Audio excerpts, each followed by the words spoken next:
우리는 사도행전의 말씀 속에서 예수님의 제자들의 놀라운 변화를 보게 됩니다. 예전에는 예수님의 말씀도 제대로 이해하지 못했고 예수님이 십자가에 붙잡혀서 죽으실 때에는 뿔뿔이 흩어져 예수님을 버리고 도망쳤습니다.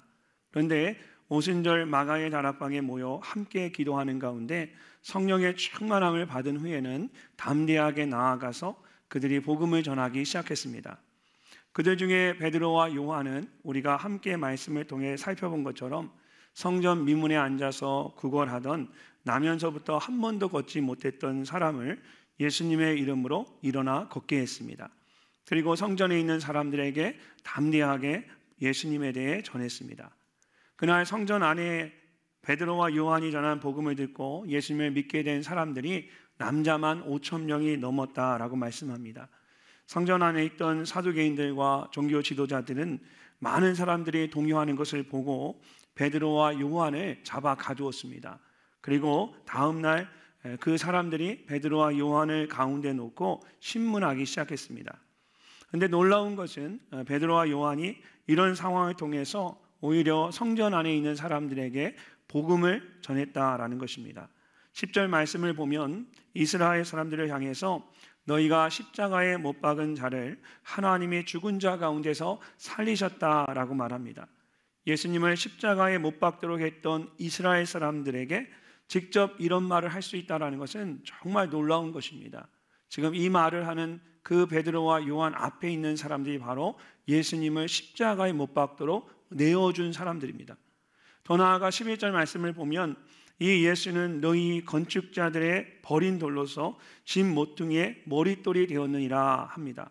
그러면서 12절을 보면 결론적으로 아주 중요한 말씀을 합니다. 우리가 지난 주일에 함께 읽었던 말씀인데요, 다시 한번 읽어보도록 하겠습니다. 다른 이로서는 구원을 받을 수 없나니 천하 사람 중에 구원을 받을 만한 다른 이름을 우리에게 주신 일이 없음이라 하였더라. 아멘. 천하 사람 중에서 구원을 받을 만한 다른 이름을 주신 적이 없다. 너무나 정확한 말씀이죠.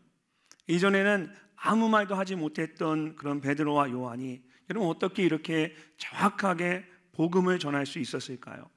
사도행전 1장 8절에서 예수님께서 제자들에게 마지막 사명을 주면서 예루살렘과 온 유대와 사마리아와 땅끝까지 이르러 내 증인이 되리라고 말씀하셨습니다. 우리가 베드로와 요한과 같이 복음을 전하는 자로서 증인의 삶을 살기 위해서 어떻게 해야만 할까요? 먼저 우리는 담대해야 합니다. 담대하게 복음을 전해야 합니다. 오늘 말씀을 보면 복음을 전한 베드로와 요한에 대한 사두개인들과 당시 종교 지도자들의 반응이 나옵니다. 이것을 통해서 그 사람들의 눈에 비추어진 베드로와 요한의 모습을 알 수가 있습니다. 13절과 14절 말씀을 함께 읽어보겠습니다.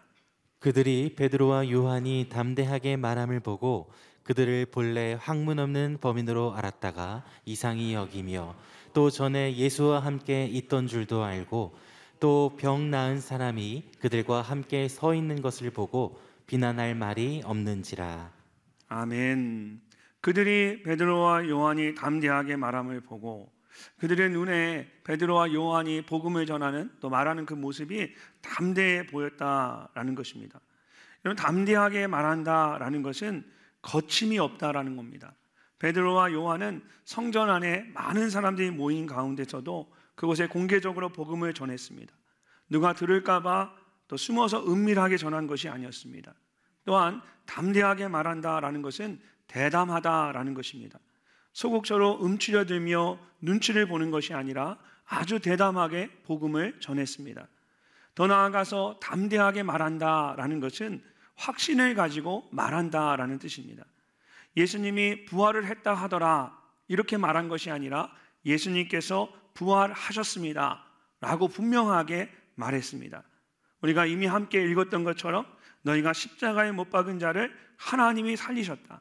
다른 이로서는 구원받을 만한 이름을 주신 적이 없다. 확신을 가지고 분명하게 전했습니다. 사도개인들과 종교 지도자들이 말하는 것처럼 베드로와 요한은 학문 없는 범인이었습니다. 학문이 없다라는 것은 정식 교육을 받지 못해서 글을 쓰거나 읽지 못한다라는 의미가 아닙니다.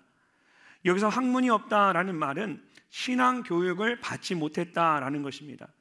예루살렘에 있는 대부분의 유대인들은, 그 사람들은 유명한 랍비들로부터 성경을 배웠는데 이 베드로와 요한은 그런 교육을 받지 못했습니다. 그들은 이스라엘의 북쪽의 가장 북쪽의 변두리인 갈릴리에서 자란 그냥 평범한 보통의 사람이었습니다. 갈릴리에서 무슨 선한 것이 나겠느냐라는 말처럼 시골 촌사람에 불과했던 이 베드로와 요한이 성경에 있는 말씀들을 가지고 복음을 거침없이 대담하게 또 확신 가운데 복음을 전하니까 이 사도행전과 종교 지도자들이 보기에 이게 정말 이해가 되지 않고 이상하고 놀라운 겁니다. 베드로와 요한의 이 담대함은 도대체 어디서 온 것일까요? 보통 무식하면 용감하다라는 말이 있습니다. 모르는 것이 약이라는 것이죠. 우리도 가끔 뭐 해놓고 나서 깜짝 놀래죠. 내가 이 일을 어떻게 했지? 모르면 하는데 다시 하라면 못해요. 모르는 게 약이라는 말이 있습니다. 근데 베드로와 요한은 그렇게 무지한 사람이 아니었습니다. 이미 설명한 것처럼 여러분 학문 없는 범인이라는 뜻이 성경적으로 교육을 받지 못했다는 것이지 그들이 아무것도 모르는 무지한 사람은 아니었습니다. 또 천성적으로 담대한 사람들이 있습니다. 태어날 때부터 간이 부어가지고 배 밖으로 나와 있는 분들이 있어요.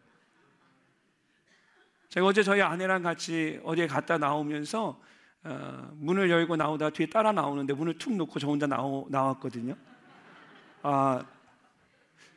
저희 아내가 한국에 너무 잘 적응을 한다고 저보고. 근데 그 순간 제 속으로 야, 내가 간이 부었지. 혹시 문 열면서 그냥 쑥 나가는 남자분들은 없으실 거라 생각해요. 제가 어제 깜짝 놀랐습니다.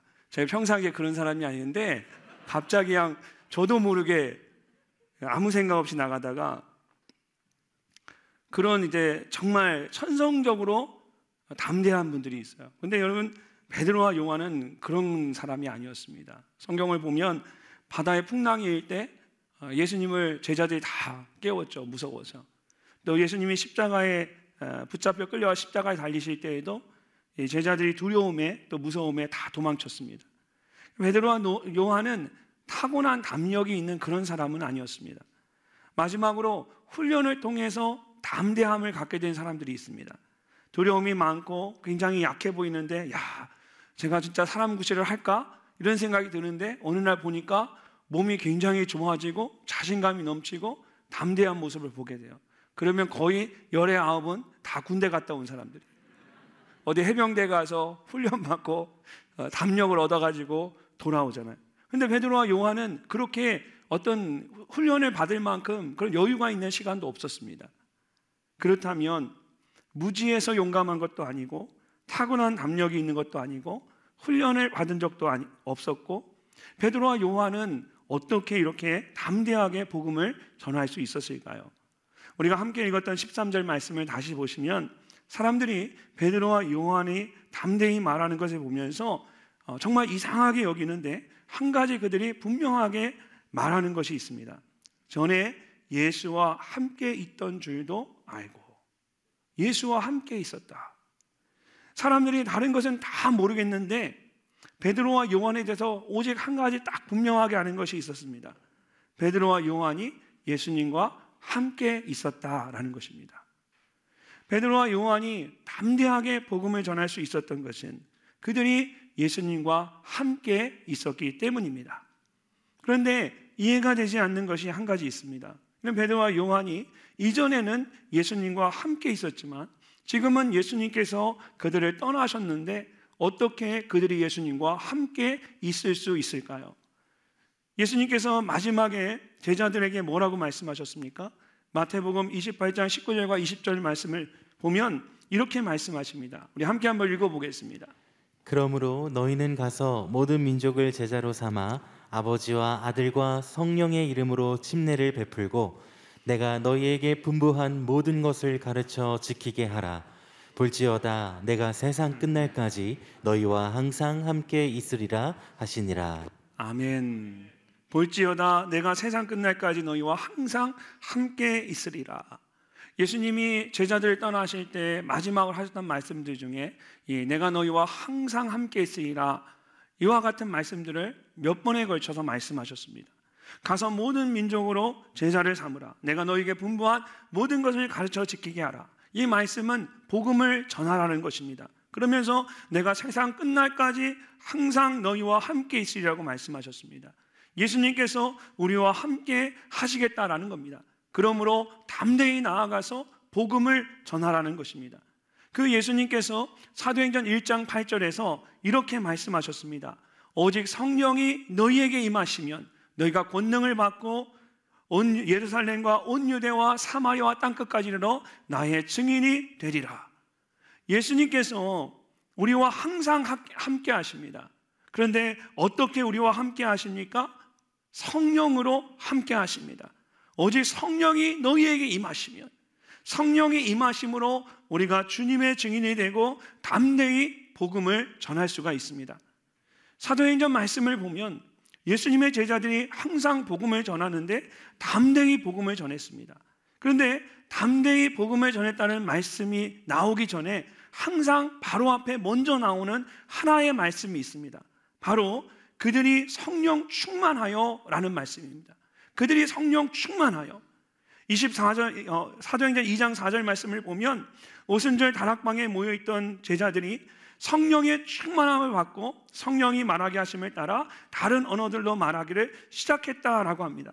4장 8절에서는 베드로가 성령이 충만하여 이르되 라고 말씀합니다. 4장 31절에서도 빌기를 다음에 모인 것이 진동하더니 무리가 다 성령이 충만하여 담대히 하나님의 말씀을 전하니라고 말합니다. 6장 10절에서도 스데반이 지혜와 성령으로 말함을 그들이 능히 당하지 못했다라고 말합니다. 사도행전 말씀을 보면 사도들이 복음 전하는 자들이 복음을 전하는데 계속해서 복음을 전할 때마다 담대히 복음을 전할 때마다 항상 그 앞에 성령 충만하여, 성령이 충만하여 라는 말씀이 계속해서 나옵니다. 오늘 본문 말씀에서도 베드로와 요한이, 여러분 얼마나 성령 충만했으면 많은 사람들이 베드로와 요한이 예수님과 함께 있었던 것을 알았고 지금도 성령 충만함으로 그들이 예수님과 함께 있음을 알았다라는 겁니다. 이렇게 모두가 성령 충만한 가운데 담대히 복음을 전할 수가 있었습니다. 여러분, 우리가 담대하게 복음을 전하기 위해서 어떻게 해야 합니까? 베드로와 요한처럼 성령 충만함으로 예수님과 함께 해야만 합니다. 성령 충만한 가운데 거침없이 대담하게 확신 가운데 복음을 전할 수가 있습니다. 그렇게 되기 위해서, 성령 충만하기 위해서, 그렇다면 우리가 어떻게 해야 할까요? 사도행전 말씀을 보면 예수님께서 떠나신 후에 제자들이 함께 모여 기도할 때에 불과 같은 성령의 임재를 경험할 수 있었습니다. 그렇습니다. 예수님께서 기도 외에 다른 것으로는 이런 유가 나갈 수 없느니라고 말씀하신 것처럼 여러분, 기도 외에는 성령의 충만함을 경험할 수가 없습니다. 기도 외에는 이런 유가 나갈 수 없다라고 말씀하신 것은 기도하라는 말씀입니다. 왜 기도하지 않느냐는 겁니다. 기도하면 하나님의 능력이 나타나고 권능이 더해지는데 왜 기도하지 않느냐? 기도 외에는 이런 유가 나갈 수 없다. 주님이 제자들에게 말씀하신 겁니다. 기도할 때에 하나님께서 우리를 성령 충만하게 하시는 줄로 믿습니다. 그리고 성령 충만할 때에 우리가 반대히 복음을 전할 수가 있습니다. 내일부터 시작되는 신년 특별 새벽 예배에 여러분 우리가 작정하고 기도할 수 있는 기도의 자리입니다. 여러분 함께 모여 기도하지 못하는데 어떻게 혼자 하나님 앞에 간절하게 기도할 수 있겠습니까? 함께 모여서 은혜 받지 못하는데 내가 어떻게 삶 속에서 은혜를 체험하며 살아갈 수 있겠습니까? 이 신년 특별 새벽 예배는 하나님을 위한 자리이기도 하지만 하나님이 저와 여러분을 위해서 준비해 놓으시는 은혜의 자리이고 기도의 자리입니다. 내일부터 시작되는 신년 특별 새벽 예배는 정말 우리가 복음을 위해서, 주의 일을 위해서 함께 기도할 수 있는 은혜의 자리가 되어야 합니다. 복음을 전하기 위해서 여러분 먼저 기도하십시오. 기도함으로 성령 충만함을 받으십시오. 여러분 이번 한 주간 이 기도의 자리로 나오시기를 바랍니다. 복음을 전해야 할 사람들의 이름을 부르며 여러분 간절히 한 주간 기도하십시오. 복음을 전하는 일은 그 사람을 만났을 때 이루어지는 것이 아닙니다. 그 전에 그 사람을 위해서, 복음 전하는 일을 위해서 기도할 때에 그 일이 이루어지는 것입니다. 우리의 싸움은 공중의 권세 잡은 악한 영과의 영적 싸움이라고 말씀하셨습니다. 여러분, 우리가 문제 앞에서 싸우는 것이 아니라 기도의 자리에서 하나님과 씨름하고 하나님으로부터 응답받고 우리의 삶의 자리, 문제의 자리에서 그 기도의 응답을 확인하는 것입니다. 우리의 영적 싸움은 문제의 자리에서 이루어지는 것이 아니라 야복강 나루터에서 야곱이 하나님과 씨름하며 기도하듯이 기도의 자리에서 승패가 결정되는 겁니다. 우리는 결정된 상황 속에서 그 승리를 확인하기 위해서 삶의 자리로 나아가는 것입니다. 기도해야만 내가 승리할 수 있습니다. 기도해야만 내가 담대해질 수가 있습니다. 야복강 나루터에 하나님과 씨름하며 기도하던 야곱과 같이 간절하게 기도하는 우리 모두가 되시기를 주님의 이름으로 축복합니다. 두 번째로 우리는 보고 들은 것을 그대로 전해야 합니다. 베드로와 요한이 담대하게 말하는 것을 보고 사도계인들과 종교 지도자들이 뭐라고 할 말이 없었습니다. 그래서 잠시 베드로와 요한을 나가 있으라고 하고 이제 자기들끼리 상의를 하는 겁니다. 회의의 결론은 이렇습니다. 베드로와 요한이 말하는 것과 나면서부터 걷지 못했던 사람이 걷게 된 것은 이건 부인할 수 없는 사실이라는 것입니다. 그렇기 때문에 어떻게 할 수 없고 일단은 예수의 이름을 전하는 것을 못하도록 엄중히 경고하자, 위협하자, 협박하자 이렇게 결정을 내렸습니다. 그런데 20절을 보면 베드로와 요한이 그런 그들에게 이렇게 말합니다. 우리는 보고 들은 것을 말하지 아니할 수 없다. 우리는 보고 들은 것을 말할 수밖에 없다. 법정에서 증인은 자신이 보고 들은 것을 그대로 전해야 합니다. 마찬가지입니다. 복음을 전하는 것도 내가 보고 들은 것을 그대로 전하는 것입니다. 내가 무엇을 더할 필요도 없고 그래서도 안 됩니다. 복음 그 자체를 전해야만 합니다. 그럴 때 그 말에 힘이 있습니다. 저는 음식을 잘 못합니다. 음식을 잘 하지도 못하고 할 기회가 없었습니다. 그러니까 음식을 못하니까 음식을 하라고 안 하더라고요. 그러니까 어떤 일이 있었냐면 처음으로 제가 이제 결혼을 하고 처음으로 아내 생일에 미역국을 해준다고 제가 직접 미역국을 끓였습니다. 저는 그때까지 미역이 물에 들어가면 불어난다는 사실을 몰랐습니다. 제가 보니까 요즘에 몇 분은 저랑 같은 표정이신 것 같아요. 여지껏 모르신 것 같아요. 이제 아셨으니까 꼭 기억하십시오. 미역은 물에 넣으면 불어납니다. 그래서 제가 그걸 모르고 미역국을 끓였습니다. 큰 솥에 여러 사람 같이 먹으려고 두고두고 먹으려고 큰 솥에 미역을 넣고 끓였는데 솥뚜껑을 이렇게 솥을 열어보니까 그 안에 미역만 가득 차 있는 겁니다. 저희 아내가 미역 자체를 워낙 좋아합니다. 그래서 다행이었지 제가 정말 큰일 날 뻔했습니다. 한 번은 아내가 점심을 먹으라고 김치찌개를 끓여놓고 이제 일을 하러 갔습니다. 학교에서 제가 공부를 하다가 점심에 집에 와서 아내가 끓여놓은 그 김치찌개를 먹는데 이게 너무 맛있는 거예요. 맛있는 걸 먹으면 이제 아내 생각이 나는 거죠. 아내랑 같이 먹어야겠다. 신혼 때는 그랬는데 지금은 목회를 하니까 맛있는 거 좋은 거 보이면 먹게 되면은 여러분이 제일 먼저 생각이 납니다. 이거 권사님이 참 좋아하시겠는데, 이게 우리 아무개 권사님이 정말 우리 지사님이 장로님이 함께 이거 보면 너무너무 좋아하시겠다. 목회를 하면 정말 그렇게 변하더라고요. 근데 그때는 이제 저희 아내가 생각이 났어요. 맛있는 김치찌개를 먹으면서. 그래서 저 혼자 먹기가 미안해서 그래서 저녁에 아내랑 함께 먹으려고 제가 이제 먹고 나서 남은 것에다가 물을 좀 넣고 다시 끓이기 시작했습니다. 근데 이게 방금 먹었던 그 맛이 아닌 거예요. 그래서 그냥 눈에 보이는 조미료를 조금씩 넣기 시작했습니다. 너무 조금 넣은 것 같아도 더 넣고 또 이것도 넣으면 좀 더 나을 것 같아 또 이것도 넣고 그러다가 나중에는 이제 우리가 다 아는 마법의 양념인 신라면 스프까지 다 거기에 부어버렸습니다. 여러분 어떻게 됐을까요? 결국 김치찌개 본연의 맛을 잃어버리고 이게 정말 김치찌개인지 뭔지 분간이 안 되더라고요. 그래서 김치는 있는데 김치찌개 맛은 아닌 거예요. 라면 맛인지 찌개 맛인지 분간이 안 돼가지고 결국은 나중에 다 아무도 먹을 수 없는 그런 음식이 되어버렸습니다. 말씀을 전할 때도 이런 유혹을 받습니다. 양념을 그냥 조금 말씀에다 치면 이 말씀이 아주 맛깔스럽게 만들어질 것 같습니다. 그러나 하나님의 말씀을 말씀되게 하는 것은 여러분 말씀 그 자체입니다. 요한복음 1장 14절을 보면 이렇게 말씀하십니다. 말씀이 육신이 되어 우리 가운데 거하심에 우리가 그의 영광을 보니 아버지의 독생자의 영광이요 은혜와 진리가 충만하더라. 저는 말씀을 준비하고 또 전할 때마다 이 말씀을 늘 제 마음 가운데 새깁니다. 하나님께서 말씀으로 우리 가운데 거하십니다. 말씀 가운데 우리가 그의 영광을 보고 은혜와 진리가 우리 가운데 충만해집니다. 여러분 말씀을 전하는 자와 말씀을 듣는 자가 모두 이런 믿음이 있어야 할 줄로 믿습니다. 이전에는 좋은 예화들을 모으고 설교하는 가운데 재미있는 이야기들을 사용했습니다.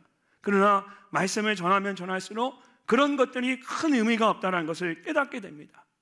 가장 좋은 예화는 성경에 있는 말씀입니다. 말씀으로 말씀을 풀어갈 때에 그 속에 놀라운 은혜가 있습니다. 삶의 이야기도 남의 이야기에는 한계가 있습니다. 내가 직접 경험한 이야기가 가장 힘이 있습니다. 그래서 저는 말씀을 전할 때에 가능하면 저의 이야기를 하고 성경의 이야기를 합니다. 예수님께 초점을 맞추려 하고 말씀에서 벗어나지 않으려고 합니다. 여러분 복음을 전할 때도 마찬가지입니다. 하나님의 말씀은 살아있고 활력이 있어 좌우의 날선 어떤 것보다 예리하여 혼과 영과 및 관절과 골수를 찔러 쪼개기까지 하며 또 마음의 생각과 뜻을 판단하신다라고 말씀하셨습니다. 복음을 전할 때에 하나님의 말씀보다 더 강력한 것은 없습니다. 그런 믿음을 가지고 말씀을 그대로 전해야만 합니다. 그 영혼을 변화시키는 것은 내가 아니라 하나님의 말씀입니다. 말씀 안에서 하나님을 만나게 해야만 정말 그 영혼이 하나님을 만날 수가 있습니다. 또 그렇게 말씀을 가지고 복음을 전할 때에 꼭 있어야 할 것이 있습니다. 바로 나의 영적인 체험입니다. 내가 경험한 예수 그리스도입니다. 14절 말씀 우리 함께 한번 읽어보겠습니다. 또 병 나은 사람이 그들과 함께 서 있는 것을 보고 비난한 말이 없는지라. 아멘. 사도계인들과 종교 지도자들이 베드로와 요한의 말을 반박할 수가 없었습니다. 왜 그렇습니까? 그들에게 복음의 증거가 있었기 때문입니다. 말씀의 능력이 있었어요. 바로 나면서부터 한 번도 걷지 못했던 사람이 걷게 된 것입니다. 예수님의 이름으로 병 나은 사람이 지금 그들과 그 곁에 함께 있었습니다. 복음을 전하기 위해서 하나님의 말씀을 나눌 때 그 말씀에 힘을 실어주는 것은 화려한 언변이 아닙니다. 말씀대로 살아가려고 하는 우리의 삶의 모습입니다. 영적인 몸부림입니다. 복음을 전하면서 나는 복음과 전혀 상관없는 삶을 살고 있다면 그것은 그냥 공허한 메아리일 뿐입니다. 사도행전을 보면 베드로와 바울만큼 열정적으로 복음을 전한 사람이 없습니다. 그런데 베드로와 바울처럼 정말 그렇게 바닥을 쳤던 사람들도 없습니다. 베드로는 3번이나 예수님을 부인하고 도망쳤습니다. 그런데 부활하신 예수님께서 그에게 찾아오셨습니다. 내가 나를 사랑하느냐? 라는 예수님의 부르심에 그가 다시 한번 재헌신하게 되는 겁니다. 이런 구체적인 간증이 있었기 때문에 그가 담대하게 복음을 전할 수가 있었습니다. 여러분 바울도 마찬가지였습니다. 예수님을 믿는 사람들을 잡아 가두는 그런 사람이었습니다. 더 많은 사람을 잡아 가두기 위해서 다메섹으로 가는 중에 그가 예수님을 만난 것입니다. 갈라디아서 6장을 보면 바울이 내게는 우리 주 예수 그리스도의 십자가 외에 결코 자랑할 것이 없으니 그리스도로 말미암아 세상이 나를 대하여 십자가에 못 박히고 내가 또한 세상을 대하여 그러하니라. 바울이 부활하신 주님을 다메섹 도상에 만나면서 내가 죽고 내 안에 예수 그리스도가 살아있는 것이 무엇인지를 그가 그의 삶을 통해 경험했던 것입니다. 그러면서 그가 이렇게 말합니다. 누구든지 나를 괴롭게 하지 말라. 내가 내 몸에 예수의 흔적을 지니고 있노라. 내가 내 몸에 예수의 흔적을 지니고 있노라. 여러분, 바울의 말에 힘이 있었던 것은 그에게 예수의 흔적이 있었기 때문입니다. 그가 말을 잘해서가 아닙니다. 그에게 예수의 흔적, 스티그마라고 하는 이 예수의 흔적이 있었기 때문입니다. 이것은 고대 사회에서 주인이 노예에 대한 소유권을 증명하기 위해서 노예의 몸에 낙인을 찍는 것입니다. 내 것이라는 것입니다. 바울에게는 그가 예수님의 사람이라는 스티그마라는 흔적이 있었습니다. 사람들이 그를 보면서 예수님이 그와 함께 계심을 느낄 수가 있었습니다. 본문 16절 말씀을 보면 사람들이 이렇게 말합니다. 이 사람들을 어떻게 알까? 베드로와 요한을 말하는 거죠. 그들로 말미암아 유명한 표적이 나타난 것이 예루살렘에 사는 모든 사람에게 알려졌으니 우리도 부인할 수 없는지라. 베드로와 요한에게는 사람들이 부인할 수 없는 유명한 표적이 있었습니다. 영어 성경으로 보면 notable sign이라고 되어 있습니다. 주목할 만한 또는 무시할 수 없는, 사람들이 알 수밖에 없는 분명한 표적, 사인이 있었다라는 겁니다. 우리에게 예수 그리스도의 흔적은 무엇일까요? 그것은 구원받은 증거입니다. 삶의 간증입니다.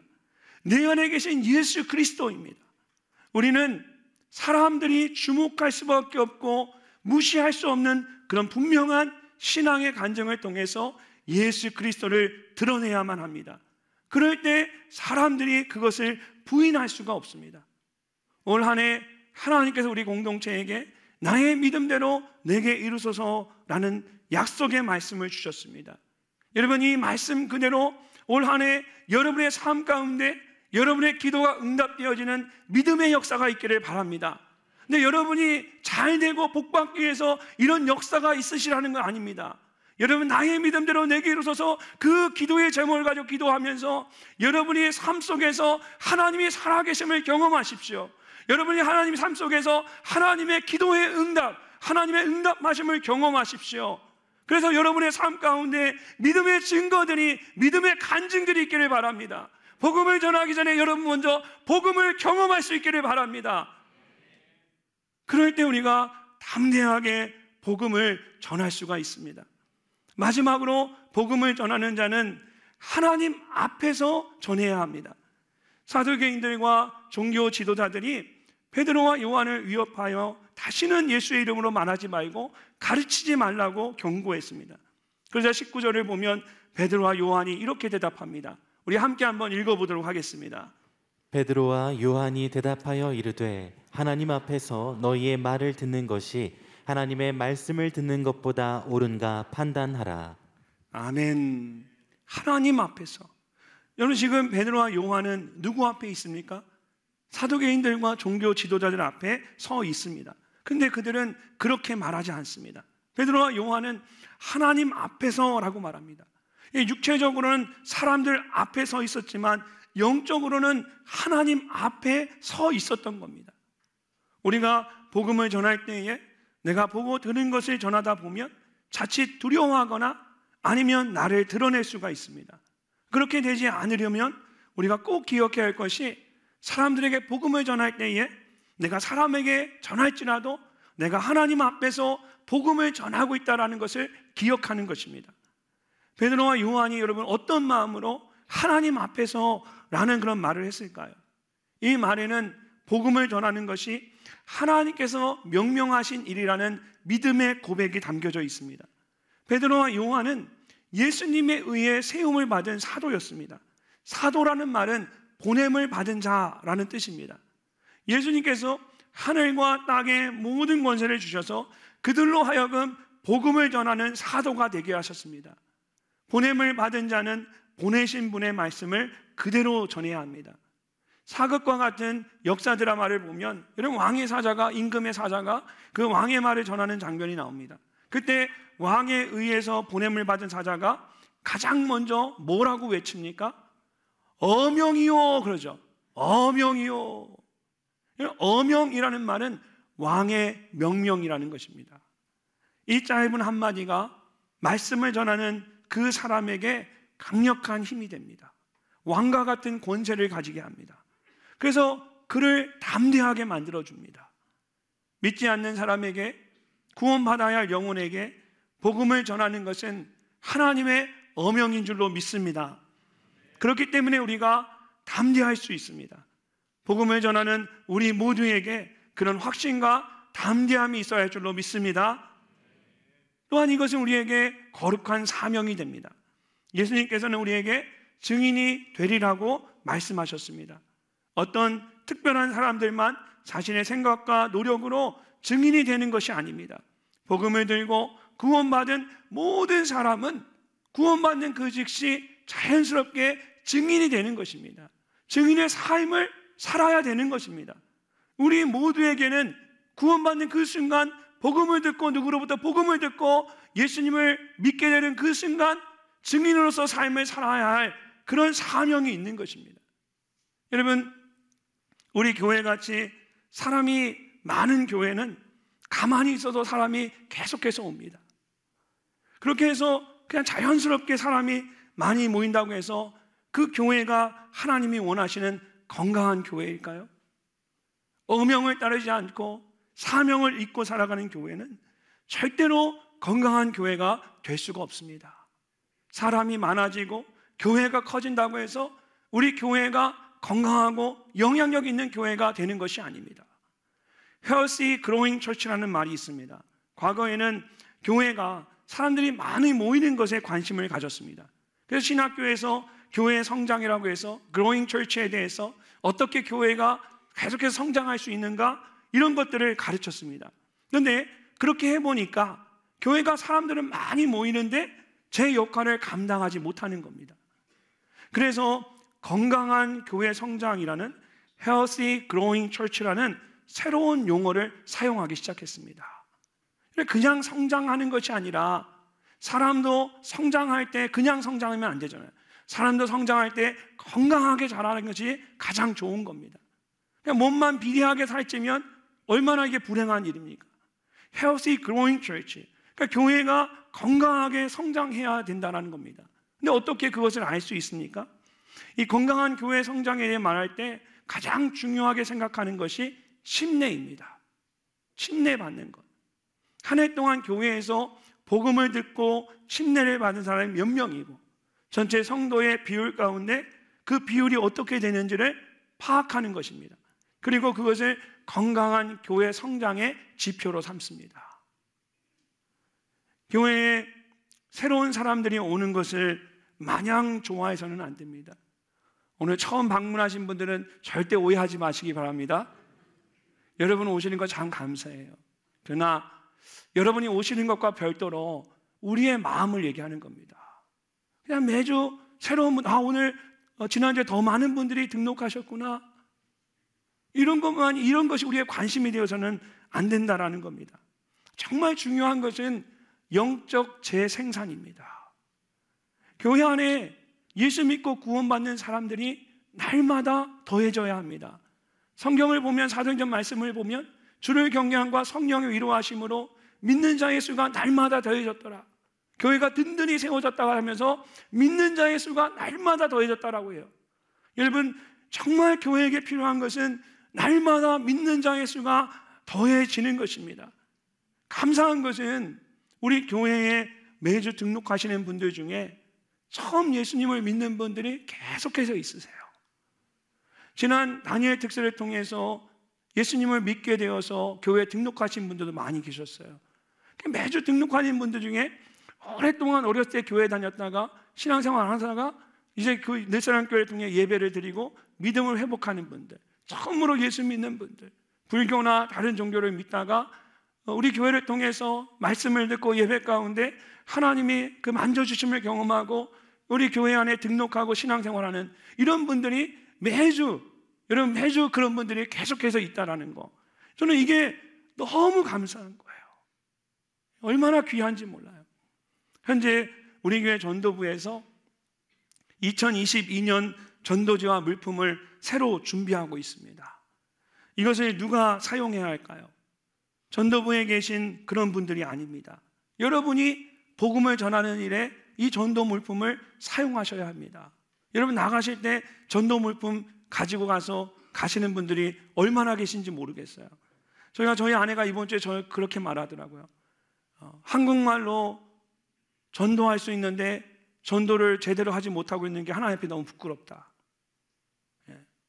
한국말로 전도할 수 있는 상황이 되었는데도 여전히 전도하지 못하고 있는 상황이 부끄럽다라는 거예요. 그러면서 가방에 보니까 이 전도 용품을 챙겨왔더라고요. 오고 가면서 어디서 누구 만날지 모르니까.